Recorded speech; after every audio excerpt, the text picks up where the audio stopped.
Have you ever noticed how some women enter a room and, without saying a word, everyone knows she has something different? That air of sophistication that is not in the bag she carries, nor in the platinum card hidden in her wallet. It is something more subtle, more dangerous, and much more accessible than most imagine. Subscribe now to the channel, activate the bell, and leave your like to have access to the secrets of etiquette and high class that no one has ever told you. And no, dear, it is not about money. Last week, I was in a cafe when I saw two women sitting nearby. One of them carried an authentic Hermes bag, was covered in jewelry, and was shouting on the phone about her trip to Saint-Tropez. The other wore simple but impeccably fitted clothes, spoke softly to the waitress, and maintained a posture that would make any ballet teacher proud. Guess which one received admiring glances? The second one, of course. Because class cannot be bought on Fifth Avenue. Class is cultivated in the details that nobody is paying attention to. When I was in college, I had a professor who never needed to raise her voice to silence a room of 200 students. She simply existed with such natural authority that even the most rebellious fell silent in her presence. Years later, I discovered that she did not come from a golden cradle. In fact, she grew up in an extremely simple family. Elegance, she told me once, drinking tea in fine porcelain cups, is not an inheritance, but a daily choice. And that, dear, is the truth that the luxury industry does not want you to know. True high class does not come with a price tag. Let us get to the 9 habits that silently announce your transformation into a true high-class woman, even if your bank statement has not yet received the memo. 1. You have cultivated the power of patience in conversations. I was at a dinner where a successful executive began to talk about an innovative project, when another guest abruptly interrupted her to say, "Oh, that reminds me when I..." And poof, suddenly the original story was hijacked. The executive? She just smiled and waited. She did not compete for attention, did not interrupt back. When the interrupter finally took a breath, the executive resumed exactly where she had left off, as if the interruption had been just an insignificant parenthesis. Later, I noticed something interesting. People leaned slightly forward when this executive spoke. Not because she was more important, but because she had established, without words, that her contributions had weight. And all this with just patience. The first sign that you are secretly becoming a high-class lady is that you have learned the art of patience, especially in conversations. You let people finish their thoughts before sharing yours. You are not just waiting your turn to speak, you are genuinely listening. The Emily Post Institute, considered the Bible of American etiquette, highlights this skill as the trademark of truly refined people, the ability to listen with intention, not with impatience. In a world where everyone is desperate to be heard, whoever really listens has an almost magnetic power. This patience is devastating in professional environments. I have been interrupted in the middle of presentations so many times that I lost count. The interesting thing? If they had let me finish, they would have saved time, money, and frankly, their own dignity. But no, impatience won. Once in a board meeting, I prepared a meticulous presentation about a new project. I barely reached the 3rd slide when a colleague, eager to show his knowledge, began to interrupt repeatedly. The chairman of the board, a gentleman with gray hair and impeccable manners, subtly raised his hand. "I believe we have not yet seen the complete picture she is presenting," he said in a calm voice. "It would be a shame to miss the overview because of our excitement." The silence that followed was practically audible. The message was clear. Refined people do not interrupt. And do you know what impatience screams to the world? Insecurity. When you are patient, you transmit the energy of someone who does not need to prove their value every 2 seconds. You seem confident, composed, and infinitely more sophisticated than the person interrupting you. 2. You have mastered the elegant pause. Observe truly influential or high-class people. They never rush to respond. You say something, and instead of reacting immediately like the rest of us, emotionally caffeinated mortals, they wait. A small and confident pause. Remember Martha Stewart? Not the celebrity we know today, but Martha from the first TV shows. If you watch the old videos, you will notice something fascinating.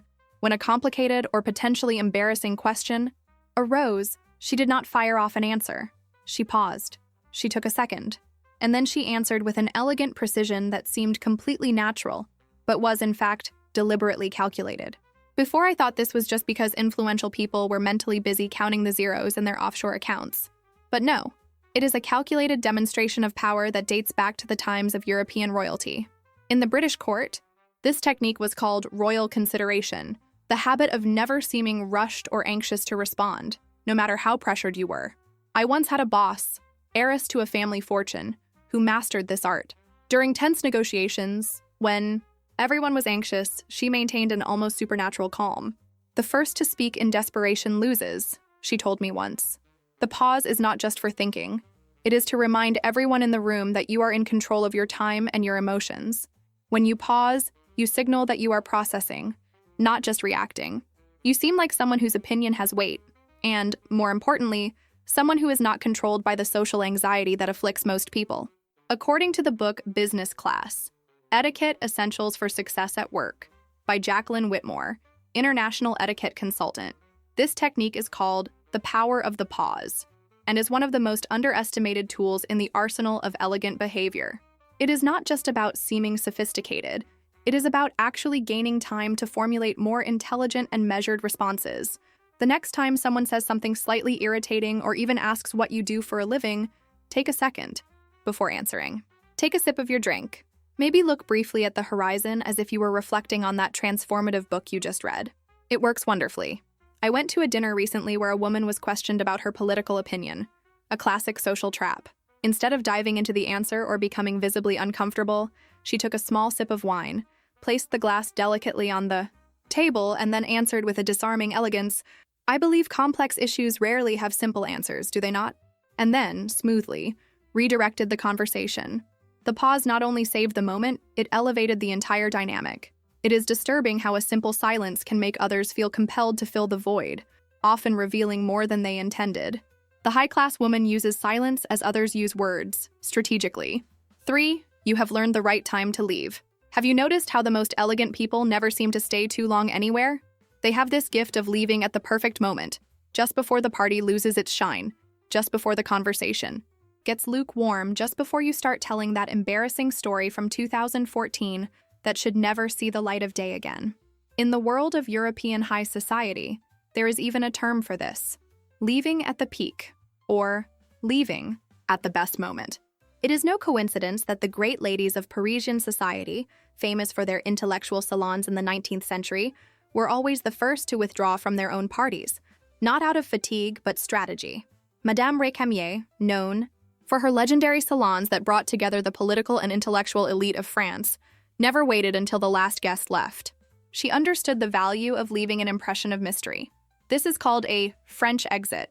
Ironically, the French call it our English exit. And mastering it makes you look like you have better places to be, even if that better place is just your couch watching the 3rd season of your favorite series with a glass of cheap wine that you pretend is an expensive Bordeaux. Debrett's, the Bible of British etiquette for more than 250 years, calls this the art of the graceful exit, a skill considered as important as that of the elegant entrance. It is not about running away, but about understanding the dramatic arc of your social presence. As the British say, never be the first to arrive or the last to leave. A few years ago, I attended a gala event that was, frankly, falling apart. Dinner was over, the charity auction was over, but guests remained, increasingly drunk and noisy. In the midst of this social chaos, I observed the wife of a European ambassador, a woman in her early 60s with a necklace of natural pearls that seemed to have been made especially for her. She leaned toward her husband, whispered something, and both got up. With choreographed precision, she made exactly 3 goodbyes. One for the hostess, one for the guest of honor, and one for the couple closest to the exit. No more, no less. 20 minutes later, the event imploded in a confusion of improvised speeches and broken champagne glasses. But she was already at home, probably having her chamomile tea, impeccably above the disorder. High-class people do not extend their stay. They know that mystery is a form of power. Give people just enough of you to make them wish they had more. Last week, I was at a charity event that was dragging on. While other guests began to yawn discreetly and look at the clock, I noticed an elegant lady who rose gracefully, thanked the hostess with a warm smile, and left while the night was still at its peak. The next day, everyone was talking about her. Not about the celebrities who stayed until the end, drunk and exhausted. She always knows when to leave, someone whispered with admiration. And that, dear, is a much greater power than any designer bag can buy. 4. You are always impeccably presentable, without looking like you tried too hard. Notice that I said impeccably, not spending 3 hours contouring your face until it looks like a Renaissance painting. There is a specific type of polishing that truly elegant people possess, and it is almost discreet. Carolina Herrera, the Venezuelan fashion legend who became a symbol of international elegance, once said, "Elegance is not about being noticed. It is about being remembered." And that is exactly the difference between what really sophisticated people do and what aspiring sophisticated people try to do. The hair is always clean, but never looks like it is trying too hard. The clothes fit perfectly, not because they are drowned in logos, but because they know a good tailor, which is worth more than a whole closet of expensive extravagances. In traditional British society, there is even a saying, "Your tailor is more important than your banker." It is not an exaggeration. Tatler magazine, the Bible of English aristocracy, frequently highlights that the trademark of the true British upper class is not the price of their clothes, but the impeccable cut of them. A simple wool skirt, but perfectly fitted to your measurements, conveys more sophistication than any designer piece that fits poorly. I remember a meeting where I met the wife of an ambassador. She wore something that, at first glance, seemed to be just a simple black dress. But upon closer observation, I noticed the perfect cut, the way the fabric draped exactly in the right places, as if it had been sculpted for her body. There was nothing flashy, no glitter, no logos, no bright colors. And yet, it was impossible not to notice her. When I commented on the elegance of the dress, she smiled and said, "It is just a dress I had made 10 years ago. Good pieces do not need to follow trends." And then there is freshness. I had a mentor who went to the gym 3 times a week, before work, and on those days when she walked in, she smelled of cleanliness. That perfect mix of warm skin and freshly applied lotion. No heavy perfume, no excessive aroma, just pure, effortless freshness. And somehow, on those mornings, she looked like $1 million. Once, in a cafe in Paris, I sat close to a French lady of about 70 years old. She was alone, reading a book, wearing a simple cashmere sweater and well-cut pants. Her gray hair was tied in a low bun, impeccable but not rigid. What impressed me was not anything specific about her appearance. It was the completeness of the presentation. There was not a nail undone, a hair out of place, a shoe without polish. She emanated that air that the French call soigné, cared for but not produced. The Harper's Bazaar style guide defines this phenomenon as invisible maintenance, the meticulous effort that never appears as effort. It is the difference between spending 3 hours putting on makeup to look like you woke up like this versus actually investing in a care routine that makes makeup almost unnecessary. If someone says you smell good, and instead of asking what you are wearing, simply accepts the compliment with a thank you and a smile, you have cracked the code. Looking expensive is not about spending more. It is about knowing more. It is about understanding that a good haircut and a well-fitted dress say more than a pile of poorly matched luxury items. A newly rich friend was shocked when she discovered that my favorite dress, the one everyone always compliments, was bought at a department store during a sale. The secret? It was custom fitted by a talented seamstress who cost more than the dress itself. And that, dear, is the kind of secret that truly high-class women never share out loud. Truly elegant people are like icebergs. Designer Donna Karan once commented, "What you see is just 10% of the work. The other 90%, the discipline, the maintenance, the careful choices, remain invisible beneath the surface." This is the paradox of true elegance. It seems effortless, but it never is. 5. You speak with a low, calm voice. This habit changed my life. Have you noticed how the most powerful people never shout? They do not need to. Their voices are calm, measured, sometimes even a little slow. Margaret Thatcher, regardless of what you think about her politics, is a fascinating study on the power of voice. Did you know that she worked with a vocal coach to deliberately lower her tone? In the early years of her political career, she had a naturally high-pitched voice that many considered shrill. She understood that this was an obstacle to being taken seriously and worked meticulously to develop what would come to be known as her voice of authority, deeper, slower, more controlled. This vocal transformation was so effective that it became part of her legendary presence. Meanwhile, my default used to be something between an overstimulated podcast presenter and a telemarketing attendant during Black Friday. Not ideal. I remember a public speaking class I took years ago. The instructor, a former theater actress, with impeccable posture, explained something fascinating to us. The elevated voice is perceived by the human brain as a signal of danger or stress. It is literally an evolutionary trigger. When you speak in a lower tone, you are signaling safety, control, and strength. No wonder the greatest female leaders in history tended to cultivate deeper and more paused voices. Vogue magazine published an article titled "The Voice of Influence," in which it cited a Stanford University study showing that CEOs with deeper voices, both men and women, generally manage larger companies, stay in leadership positions longer, and earn significantly higher salaries. The perception of authority is literally encoded in the frequency of our vocal cords. I consciously began to lower my tone, especially when making an important argument.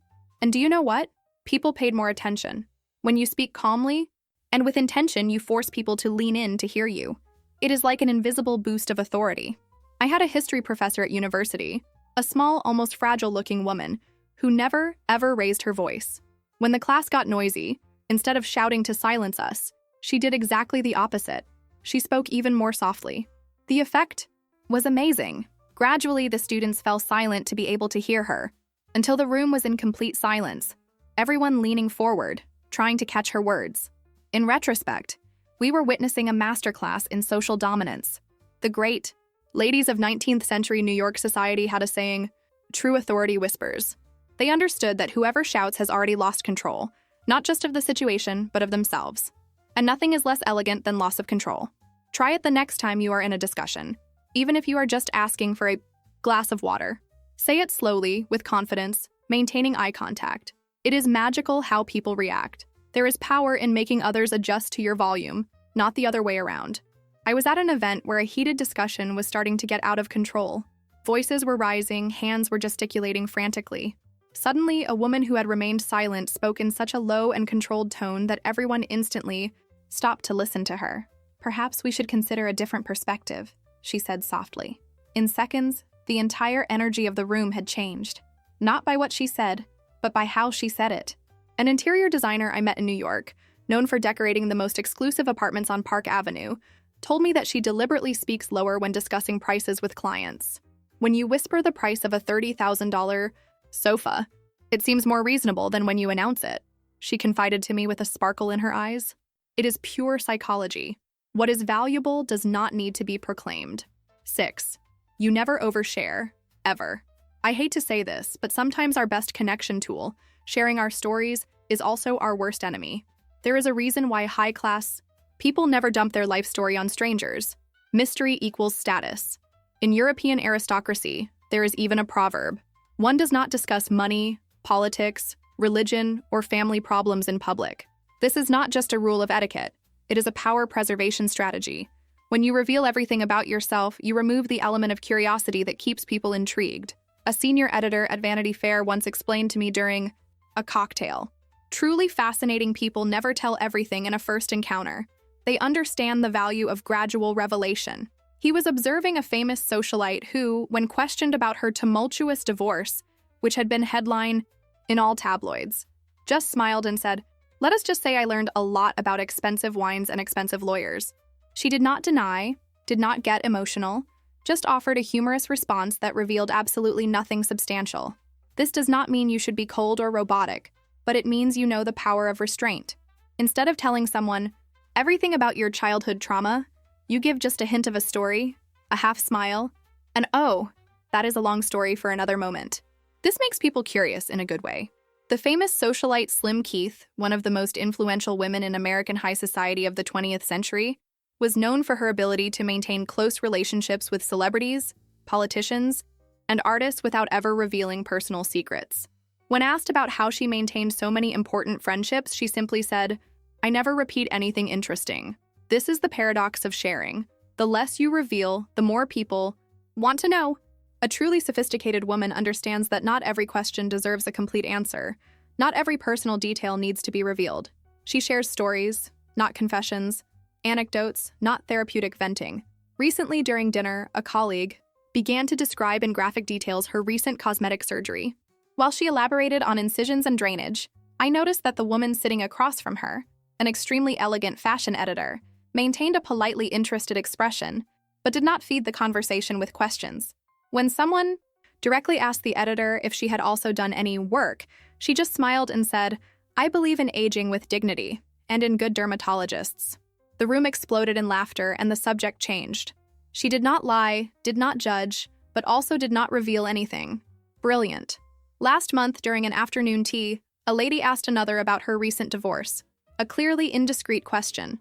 Instead of closing off or pouring out sordid details, the questioned woman simply smiled and said, "I am discovering that sometimes endings are just new beginnings, are they not?" This petit four is divine. Perfect redirection without a drop of apparent discomfort. Masterful.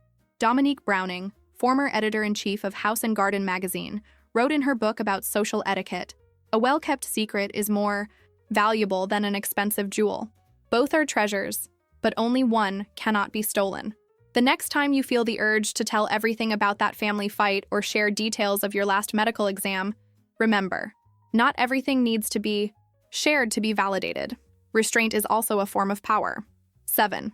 You do not complain, even when you could. I understand perfectly. Life is frustrating, and sometimes you just need to vent about how that colleague is the human equivalent of a paper jam in the printer. But have you noticed that truly elegant people almost never complain in public? In British high society, there is an expression called stiff upper lip, literally rigid upper lip, which refers to the ability to face difficulties without showing negative emotions publicly. This is not a royalty invention. It is a sophisticated social strategy.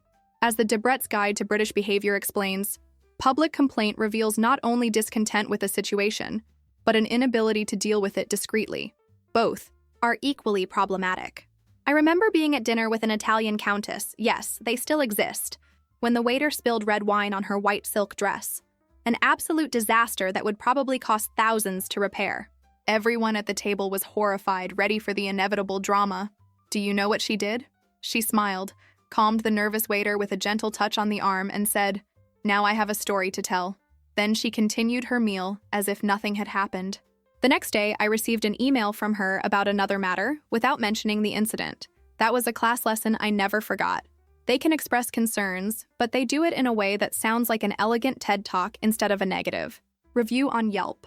Instead of, "Ugh, this service is terrible," they say, "I wonder if there would be a more efficient way to handle this." Instead of, "I am exhausted," they say, "I will need to set aside time to rest soon." This positive reframing is not just cosmetic, it is psychologically powerful. Psychology Today published a study showing that people who reframe their problems as challenges or opportunities are perceived as more competent and reliable. It is not just about looking elegant. It is about looking capable. Same message, completely different energy. One sounds like someone barely managing to keep it together. The other sounds like someone who owns a summer home in Saint-Tropez. A friend who works as a consultant for high-level executives told me that one of the first things she teaches her clients is the power of private complaint and public solution. She explains, complain to your therapist, your partner, or your diary. But in public, present only solutions.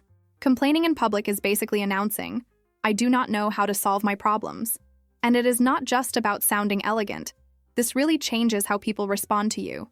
Complaining constantly makes you seem powerless, as if life is happening to you. But when you change your words, you change your energy. A few years ago, I attended a charity event where absolutely everything went wrong. The air conditioning broke in the middle of summer, the catering was late, and the main guest canceled at the last minute.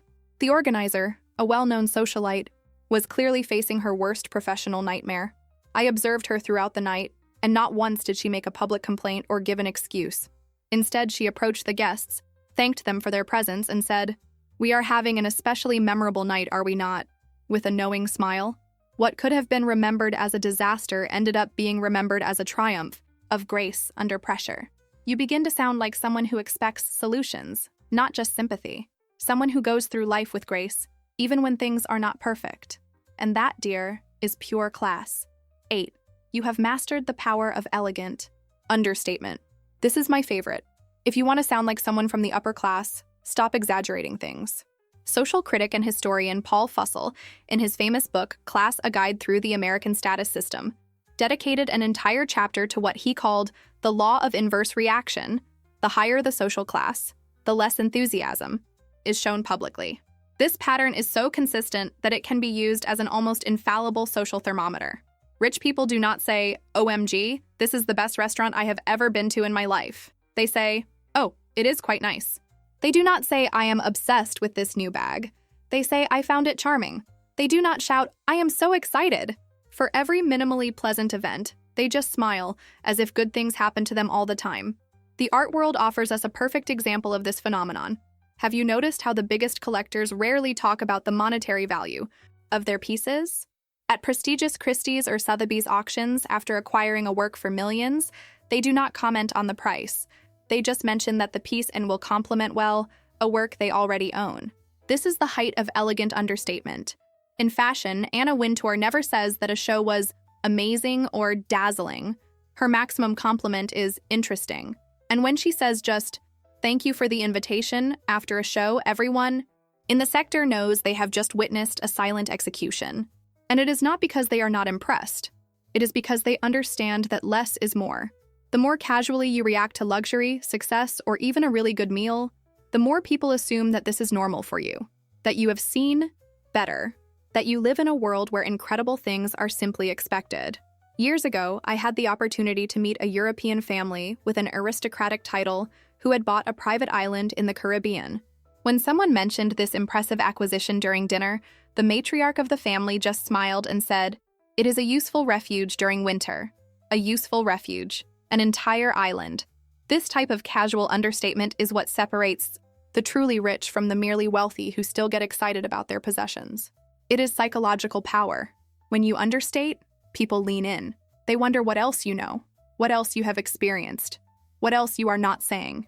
You let the world assume that amazing things simply happen naturally to you. And that is power. The subtext is clear. I do not need to exaggerate because I am not trying to impress. And I am not trying to impress because I do not need your validation. It is a social power play as subtle as it is devastating. A few months ago, I visited the mansion of a traditional family. As we moved through the rooms with works of art worth more than my apartment, I noticed how the hostess described each piece. Never. This is a rare and very expensive piece. Always. Ah, this small acquisition has been with us for a few generations. Small acquisition. The small Monet on the wall. Subtlety is the true mark of privilege. Journalist W. Somerset Maugham once said, "It is a sign of refinement to express admiration for a contained compliment and disdain for an excessive one." High-class women instinctively understand that excessive enthusiasm is the trademark of someone who is still easily impressed, someone who is not accustomed to the extraordinary. 9. You stopped apologizing for who you are. This might be the most important one. Truly high-class women never apologize for occupying space. They are not embarrassed by their successes, do not minimize their talents, and most importantly, do not pretend to be less sophisticated to make others feel better. In their book, The Confidence Code, journalists Katty Kay and Claire Shipman interviewed exceptionally successful women and discovered a consistent pattern. Those who reached the top of their fields rarely began sentences with "sorry, but," or diluted their opinions with qualifiers like "I might be wrong." But this form of communication is not just a stylistic issue. It is a declaration of self-worth. Once, at a dinner, an acquaintance asked an elegant woman if her ring was real. Instead of being embarrassed or making a joke to minimize, she simply answered, "Yes," and continued the conversation. No explanation, no apology for having something beautiful, no need to justify. In a world where we are taught to normalize deprivation, where demonstrating sacrifice is almost a feminine obligation, there is something revolutionary about a woman who does not apologize for what she has, what she knows, or who she is. This is not an exercise in arrogance, but in deep self-knowledge. I remember an interview with the late Mirella Agnelli, one of the most elegant women of the 20th century and wife of the president of Fiat. When a journalist insinuated that she had a life too privileged to understand certain realities, she did not apologize for her fortune. Instead, she responded, "Each life comes with its own set of responsibilities. I carry mine with seriousness. No apology, no defensiveness, just an elegant affirmation of her place in the world." The truly sophisticated woman never feels obliged to explain her choices. She wears red lipstick in the middle of Tuesday morning without justifying herself, orders a glass of champagne while everyone orders coffee, and feels no need to explain that she is celebrating something. She simply is. During a charity event, I observed a woman arrive elegantly late.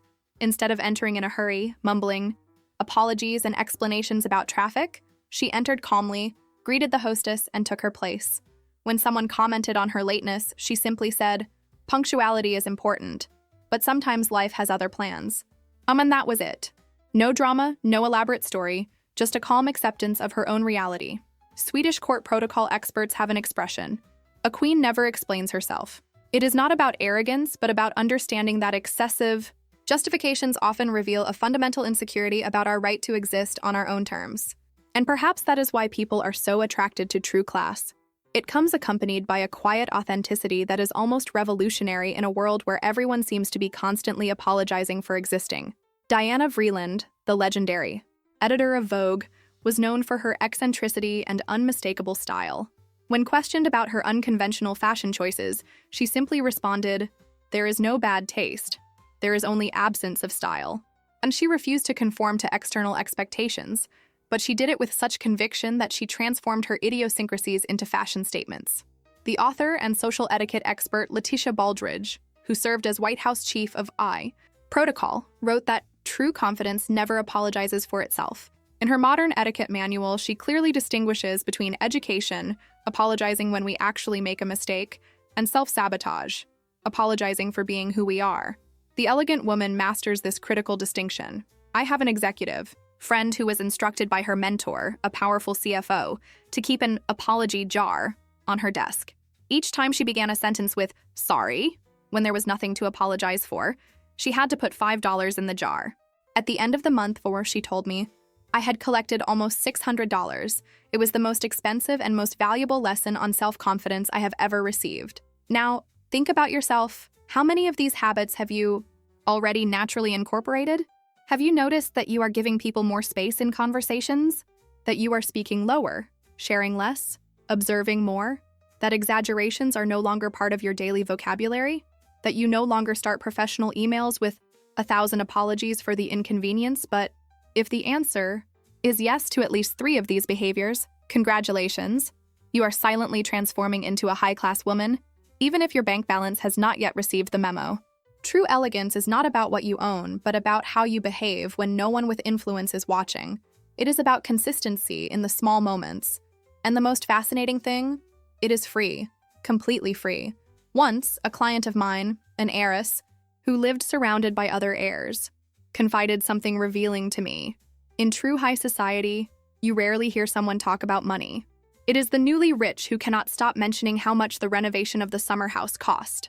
This phenomenon is so universal that it transcends cultures. In France, they call it nouveau riche, or new rich. In England, nouveau riche is also used, albeit with a British accent. In America, the term new money may sound less pejorative, but carries the same connotations. The fact is, the true upper class observes behaviors, not possessions. And these behaviors, patience in conversations, the elegant pause, the perfect timing of an exit, the impeccable presentation, the controlled voice, the moderation in revelations, the absence of complaints, the sophisticated understatement, and the confidence without apologies, are tools of social power that can be acquired without spending a cent. When I was starting my career, I was lucky to be mentored by a retired diplomat who had served in several embassies around the world. Observe the difference, by mine, she would tell me, between people with new money and people with old education. The first time I fully understood what she meant was when I witnessed an argument in a starred restaurant. A woman with extravagant jewelry was yelling at a waiter about a lost reservation, while another client, dressed with elegant simplicity, resolved a similar problem with a few calm words and a polite smile. Guess which one was accommodated first? And guess which one was recognized and greeted by the chef? True class does not thrash around to get what it wants. It simply waits, knowing that its composed behavior is more persuasive than any vociferated demand. As my grandmother used to say, with her heavy accent and impeccable wisdom, whoever shouts has already lost the argument. In a world where many women are taught to dim their shine, true sophistication is in inhabiting your space with such security that others feel safe to shine too. The women I met with genuine high class are paradoxically the least intimidating, not because they hid their power, but because they were so comfortable with it that they did not need to display it as a weapon. The 9 habits we discussed today are not tricks to seem something you are not. They are behaviors that reveal your innate value, your inner confidence, your respect for yourself and for others. They are the external manifestation of an internal conviction that you deserve to be exactly where you are. If you enjoyed this video, click subscribe and activate the bell. Leave your like if you want to learn more about etiquette and good manners, in a light and fun way. And for travelers out there, I have a special gift.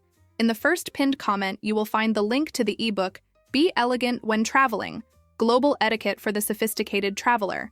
Perfect for you who wish to navigate the world with the same elegance that you navigate life. What we learned today is that true high class is not in premium credit cards or exclusive addresses. It is in how you treat people when no one is looking. It is in the inner peace that comes from knowing that you do not need to prove your worth through excess or showiness. It is in the deep understanding that genuine elegance is a form of generosity, with others and, more importantly, with yourself. Leave in the comments. Elegance is silent power. If this video helped you identify some habits you are already cultivating. And remember, the journey to true high class begins from the inside out, long before the black card arrives in the mail. Also, check out the other links to rich products that I left in the first pinned comment. As Coco Chanel said, elegance is not about showing off, but being remembered. Cultivate these 9 habits, and you will be remembered not for what you wore or how much you spent, but for the unique and indelible impression you left on the environment and the people around you. Until the next video,